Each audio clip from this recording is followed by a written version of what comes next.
All right, let's talk COVID-19 now. Several countries have dropped all or most restrictions around the coronavirus for now. South Africa has relaxed some restrictions, but still has a state of disaster in place. And of course, it's still compulsory to wear a mask.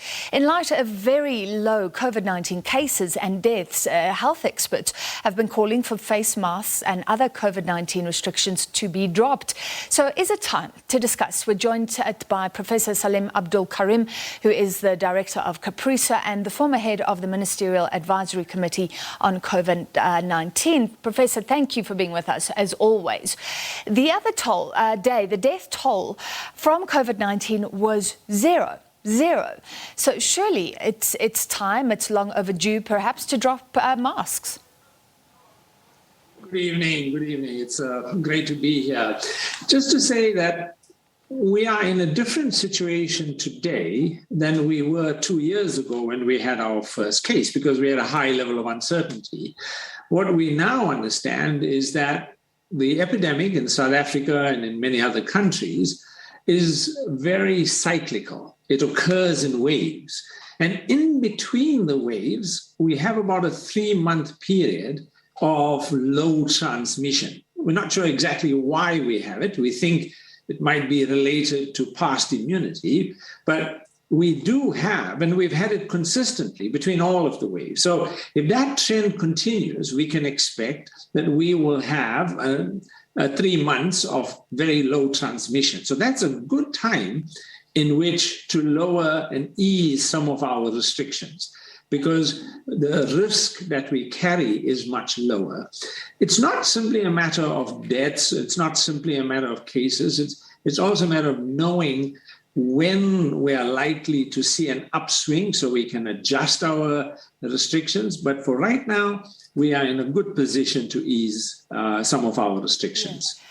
Have we not, in fact, missed an opportunity to make hay while the sun shines, as it were, because we've had low transmission for a long time? We had people marching to stadiums, soccer fans saying, why can't we be in the crowds? Have we even missed the time period when we could have started easing restrictions, helping people in terms of mental health, community health, get the musicians back on the stages, making money again? Yes, I think we would like to ease as well. We'd all like to have fewer restrictions. I think we're all just tired of this virus and are frustrated. But the reality is that when the Omicron wave ended, we had a second upswing in the numbers. And that was driven by BA2, which is a subvariant of Omicron. And that subvariant started spreading quite rapidly when the schools opened. And so we were somewhat concerned that that may lead to an upswing in cases. And so we had to be somewhat careful and not just take action based on the fact that Omicron was ending, because BA2 was on the increase. I think we've now seen, and we like to have at least 2 weeks of data, we've now seen that over the last 2 weeks or so, that BA2 has now, even though it's continuing to be the dominant virus, it's replaced BA1, so it's a different version of Omicron, but it's not causing outbreaks. And for as long as it's not causing outbreaks, yes, we are in a situation. So one has to be careful in timing it appropriately. We don't want to end up with a situation where we take action and then it leads to a new outbreak. All right, so you're saying the prudent time would be now, and then what should we do? Drop masks completely? There's some talk of a differentiated approach for people who are vaccinated versus being unvaccinated. So I think we can drop most of our restrictions. I would say that we probably need to keep at least 3 of our restrictions in place. The first is that we have to keep some restrictions on large indoor mass gatherings. And the reason for that, one only needs to look at the Belito rage and what that led to. It in a matter of less than a week, we went from a few cases to an outbreak that led to the beta wave. So one has to have some restrictions, I think, on mass gatherings. The second is that we have to have some way of reducing the risk of rapid spread in an indoor setting. So we need to ensure we continue mask mandates. And the mask mandate should be an indoor mask mandate. So the outdoor masks can be dropped, but the indoor masks probably need to be kept for a little while. The third issue we need to do is, because we have settings indoors, like restaurants, gyms, and so on, where masks are not worn or can't be worn all the time, we need to restrict some of these indoor settings to individuals who are vaccinated only. Now, this has already been widely used in New York, for example. When I was just in Paris, you can't enter an indoor setting unless you show your pass sanitaire, which means you've been vaccinated, because individuals who are vaccinated, even if they do become infected, and we know breakthrough infections occur, they are much less infectious, and they are infectious for a shorter period. So those three things, some kind of restrictions on mass gatherings, continuing a mask mandate indoors or mask requirement indoors, and imposing a vaccine requirement indoors.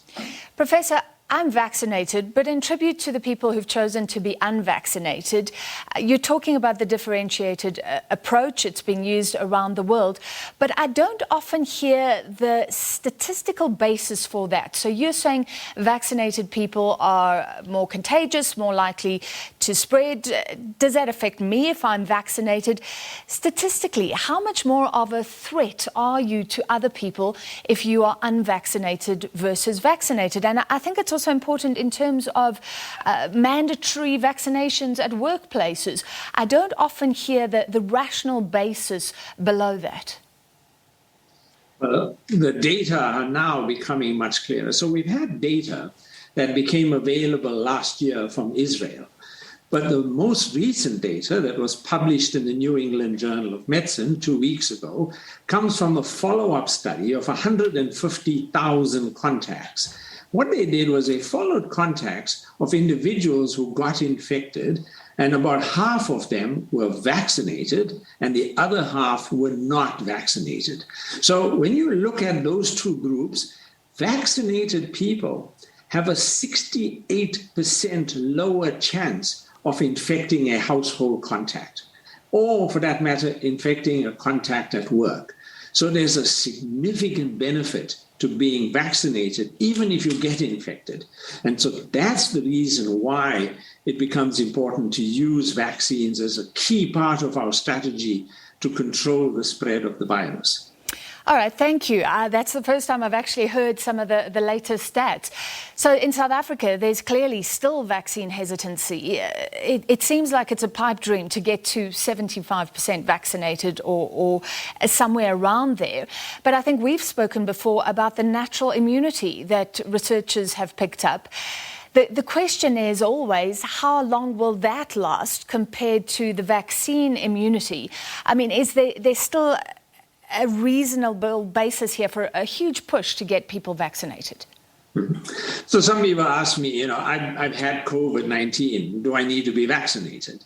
The answer to that is clearly yes. And the reason for that comes from a series of studies, but the most important was a paper published recently, not even a week ago. In that paper, in that study, they compared individuals who had past infection and individuals who had past infection plus the vaccine. And what they showed was that individuals who've been vaccinated are 82% lower risk of reinfection than individuals with just past infection and no vaccine. So that study, again, also published in the New England Journal of Medicine, it's in the issue that's been in the last week, really provides pretty compelling evidence that if you've had past infection, you still need to be vaccinated. And if you are, the combination of vaccination plus natural infection creates something called hybrid immunity, which is a very powerful immunity and acts really well in suppressing infection. And people are talking about mixing the vaccines very quickly. What would your advice be to those who've already done the Johnson & Johnson or done the Pfizer and they now have an opportunity to go and get a booster shot? Yeah, so now there's some excellent studies, and there's one published by the NIH that mixed Moderna, Pfizer, and the J&J vaccine, and basically they showed that mixing and matching is pretty good. In fact, it leads often to pretty high levels of antibodies. So if you've had the J&J vaccine before, getting a Pfizer is a pretty good idea. All right, a great pleasure to have you with us. That was Professor Salim Abdool Karim, who is the Director of CAPRISA and the former head of the Ministerial Advisory Committee on COVID-19, saying yes, go and mix and match. Let's